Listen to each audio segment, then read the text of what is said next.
जय श्यामा जय श्याम जय श्री वृंदावन धाम। बरसाने वाली की जय, राधे रानी सरकार की जय, बाके बिहारी लाल की जय, मेरे लड्डू गोपाल की जय, गैया मैया की जय।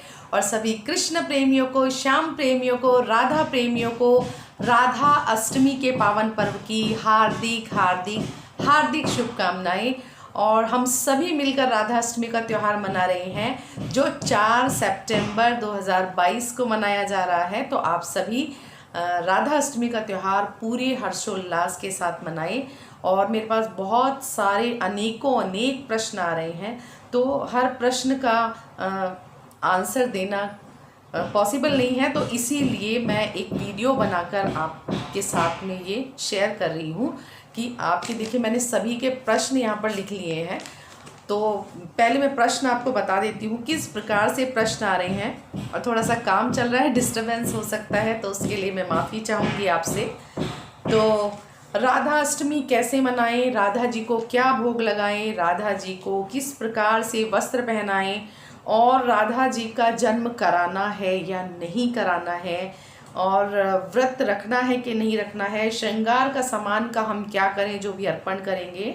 और हमारे पास श्री जी का विग्रह नहीं है और हम राधा अष्टमी मनाना चाहते हैं, तो फिर हम कैसे राधा अष्टमी मनाएंगे। राधा जी की सेवा तो हम करते हैं, लेकिन हमने राधा अष्टमी नहीं मनाई, हमें नहीं जानकारी थी, तो क्या हम अब मना सकते हैं। और इसी के साथ साथ हमने जन्माष्टमी पर, देखिए कुछ लोगों ने जन्माष्टमी पर सेवा ली है, तो वो पूछ रहे हैं कि जन्माष्टमी पर तो हमने जन्मदिन मना लिया है, तो क्या हमें अभी भी मनाना है। तो मैं कोशिश करूंगी आपके सभी प्रश्नों के उत्तर देने की इसी वीडियो के अंदर। तो सबसे पहले तो श्री जी का जन्मदिन है, हमारी किशोरी जी का जन्मदिन है, हमें पूरे हर्षोल्लास से मनाना है, ये बात आप ध्यान रखिए। बरसाना में बहुत धूमधाम से ये उत्सव मनाया जाता है।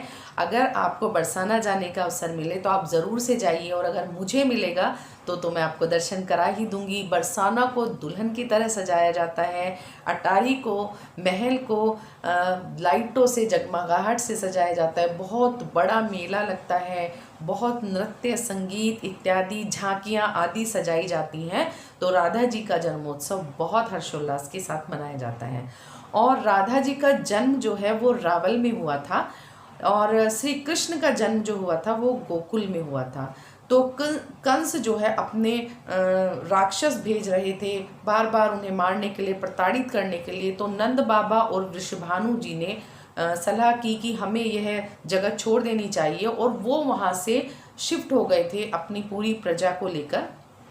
तो वृषभानु जी जो हैं वो बरसाना में आकर रहने लगे, और नंद बाबा जो है गोकुल छोड़कर वो नंदगांव में रहने लगे थे।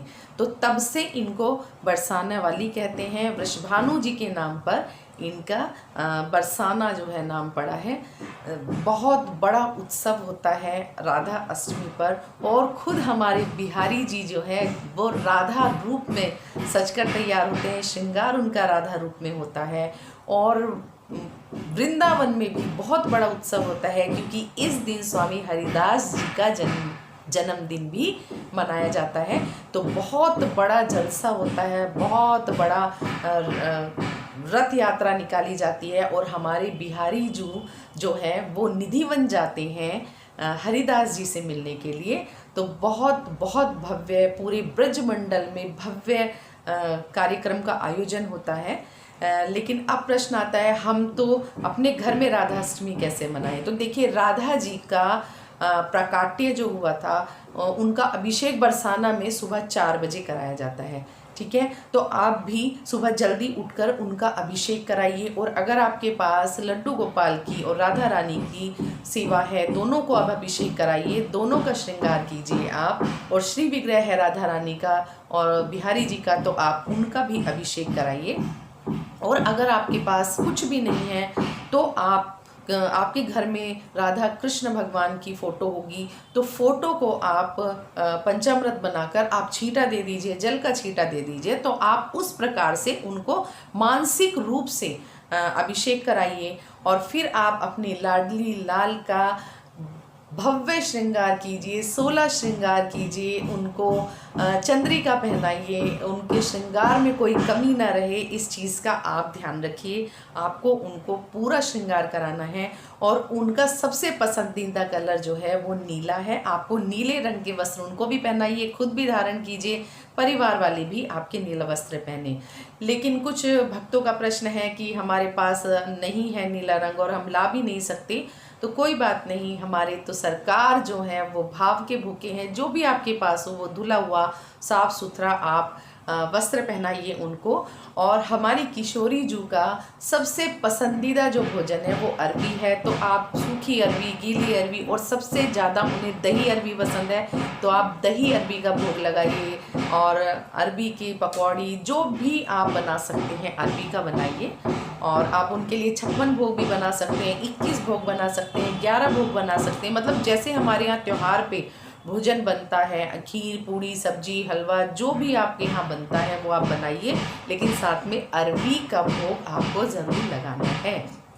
और हमारी जो राधा रानी है वो श्री कृष्ण के लिए हर रोज़ अपने हाथों से भोजन बनाती थी, तो उनका कोई भी डिश कभी रिपीट नहीं होता था, कभी भी रिपीट नहीं होता था। तो सोचिए आप कितने प्रकार के व्यंजन उनको आते होंगे, तो हम तो कर ही क्या सकते हैं, हमारी तो औकात ही क्या है। लेकिन जो भी हम करें भाव से करें, तो भगवान को कभी 56 भोग की आवश्यकता नहीं होती है, मैंने आपको पहले भी बताया है। तो जो हम उनको भाव से अर्पण करेंगे भगवान उसे स्वीकार करेंगे। एक प्रश्न आ रहा है कि राधा रानी को भी तुलसी का भोग लगाना है क्या? जी हाँ, बिल्कुल, उनको भी तुलसी का भोग लगाया जाता है, तो आप अपने भोग में ये चीज़ ज़रूर डालिए। अब कुछ लोग कह रहे हैं हमारे पास लड्डू गोपाल की सेवा है, लेकिन राधा रानी का हमारे पास श्री विग्रह नहीं है, बाल रूप राधा रानी नहीं है, तो हम क्या करें? तो आप अपने लड्डू गोपाल को राधा रानी स्वरूप बनाइए, उनका आप श्रृंगार कीजिए, उनका अभिषेक कीजिए, उनको चोटी पहनाइए, चुनरी पहनाइए, उनको नथुनी पहनाइए, आप उनको राधा रानी स्वरूप बनाइए। क्योंकि राधा कृष्ण है, कृष्ण राधा है, ये दोनों अलग नहीं है। तो आप उनका श्रृंगार करके उनको राधा स्वरूप बनाकर राधाष्टमी का त्यौहार मना सकते हैं। फिर कुछ एक प्रश्न आ रहा है कि हमारे पास तो राधा रानी का श्री विग्रह है, हम सेवा भी करते हैं, लेकिन हमने राधाष्टमी अभी तक नहीं मनाई है, तो क्या हो गया नहीं मनाई है? तो आप आज से शुरू कर दीजिए। तो जब जागो तभी सवेरा। तो आप राधा रानी का पूरी तरह से श्रृंगार कीजिए, उनकी आरती उतारिए, आप मंगल गान गाइए, आप कीर्तन करिए, आप सत्संग करिए, आप उनके पसंद के व्यंजन बनाइए। और आप इस प्रकार से घर में पूजा पाठ कर सकते हैं श्रृंगार का सामान। जी हाँ, श्रृंगार उनको आप ज़रूर से अर्पण कीजिए। जितनी भी सुहागिनी महिलाएं हैं वो उनको श्रृंगार अर्पण करें, और इस भाव से करें कि जिस प्रकार आपका प्रेम अटूट है, राधा कृष्ण का प्रेम अटूट है, तो मेरा भी प्रेम इसी प्रकार बना रहे, हमारे ऊपर आशीर्वाद आप बनाए रखिए। तो जब आप ये श्रृंगार अर्पण कर देंगे, उसके बाद जब हम चौकी समेटते हैं तो उस श्रृंगार को आप स्वयं से यूज़ करिए। आप सिंदूर, बिंदी, मेहंदी इत्यादि जो भी आप यूज़ कर सकते हैं आप उसको यूज़ करिए। और बाकी आप किसी सुहागन स्त्री को दान दे सकते हैं, आप पंडिताइन को दान दे सकते हैं मंदिर में, और आप सुहागिनी स्त्रियों को सुहाग का सामान भी दे सकते हैं। इस प्रकार से आप श्रृंगार के सामान का यूज़ कर सकते हैं। और हमारी श्री जी का जन्मोत्सव है। एक प्रश्न आ रहा है कि हमने अभी जन्माष्टमी पर सेवा ली है, हमने अभी जन्माष्टमी पर ही उनका जन्मदिन मनाया है, तो क्या हमें भी जन्मोत्सव उनका मनाना है? तो एक बात आप बताइए कि पूरे साल में लोग लड्डू गोपाल की सेवा लेते हैं और उनका हर साल उसी दिन पे जन्मदिन मनाते हैं, तो भी वो जन्माष्टमी का त्यौहार तो हर्षोल्लास के साथ मनाते हैं। हमारे प्रभु का जन्मदिन होता है, उसको हर्षोल्लास के साथ मनाते हैं। तो हमने अगर जन्मदिन मना लिया है उनका, तो भी हमें राधा अष्टमी का त्यौहार मनाना है। और राधा अष्टमी पर देखिए, व्रत आपके घर की परंपरा क्या है आप उस हिसाब से कीजिए। तो 12 बजे उनका जन्म आपको कराना है राधा जी का, और 12 बजे तक तो आपको व्रत करना ही है। इसके बाद आपकी श्रद्धा और भक्ति भाव पर निर्भर करता है। आप पूरे दिन का भी कर सकते हैं, आप फलाहार का भी कर सकते हैं और आप प्रसादी भी ग्रहण कर सकते हैं जो आपने भोग लगाया है।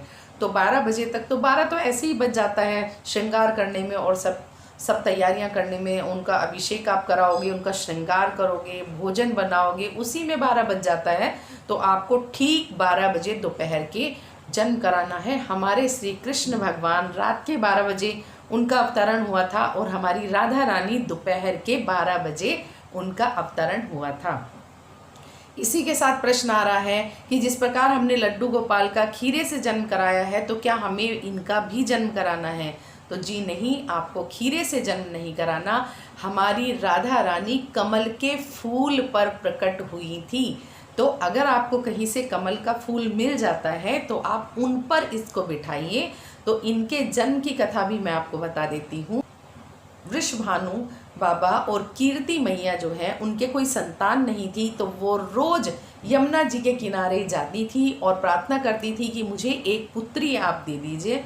तो यमुना मैया ने एक दिन, वो यमुना मैया में प्रार्थना कर रही थी, तो एक कमल का फूल उनकी तरफ आया और वो बहुत ज़्यादा प्रकाशमान था। 10 दिशाओं में उसका प्रकाश फैला हुआ था और कीर्ति मैया उनको देखने लगी कि ये क्या है। तो वो कमल का फूल उनके पास आया। उन्होंने जब उसको देखा तो उनकी पंखुड़ियाँ खुलने लगी और उसके अंदर से हमारी श्री जी का प्राकट्य हुआ था। तो आप भी इसी प्रकार कमल के फूल पर उनको बैठाकर उनका जन्म करा सकते हैं। और इनके लिए ये कथा भी प्रचलित है, श्री कृष्ण से ये 11.5 महीने बड़ी थी। अलग अलग जगह पर अलग अलग चीज़ें मानी जाती हैं, पर 11.5 महीने बड़ी थी, ये तो मुझे भी पता है। तो जब राधा रानी का प्राकट्य हुआ तो खूब हर्षोल्लास के साथ इनका जन्मदिन मनाया गया, लेकिन सभी लोग चिंतित थे क्योंकि इन्होंने आंखें नहीं खोली थी।